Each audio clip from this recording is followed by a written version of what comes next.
On February 26, lucky sky watchers across South America and Africa will witness the sun turn into a dramatic ring of fire due to an event known as an annular eclipse. A solar eclipse occurs when Earth, the Moon, and the Sun line up perfectly so that the Moon casts a shadow on our planet. However, the Moon follows an elliptical orbit around Earth, and over time the distance between the two objects can vary.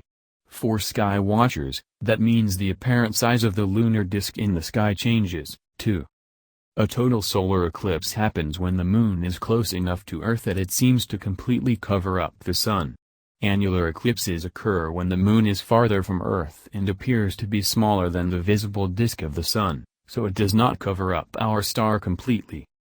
This week's main event will be visible along a nearly 20-mile wide path, which will first touch land in the southernmost portion of South America around local sunrise. The full ring will be visible over Chile starting at 10:35 a.m. local time. The eclipse will then move quickly through the Patagonia region of Argentina before racing across the Atlantic Ocean. The annular eclipse makes landfall again in Angola at 4:20 p.m. local time, travels over Zambia, and ends around 6:30 p.m. local time in the Democratic Republic of the Congo. Sun safety. While only people along the path of totality will see the ring, much of the southern hemisphere will enjoy the celestial phenomenon of a partial eclipse, when the Moon seems to take a bite out of the Sun.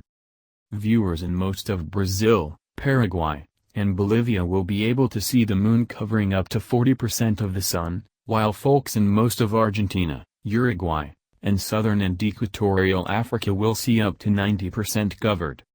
Check out the timetables at eclipsewise.com for specific viewing hours in cities across South America and Africa. Remember to never look directly at the Sun without proper eye protection, even when the Sun is visible as only a thin crescent during an eclipse.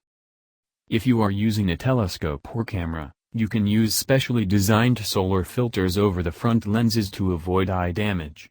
You can also watch with special eclipse viewing glasses that sufficiently reduce the Sun's brightness and filter out its harmful rays. Eclipse fans can get indirect views of the event by building an eclipse viewer, which projects an image of the Sun onto a flat surface.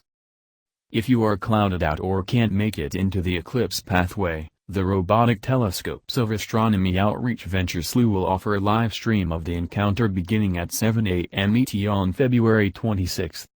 And if you do miss this event, a much more dramatic total eclipse of the Sun will occur on August 21, when the Moon's shadow will completely blot out the Sun in a path that cuts right across the continental United States. Clear skies.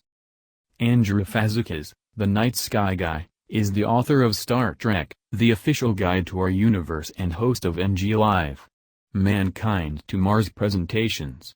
Follow him on Twitter, Facebook, and his website,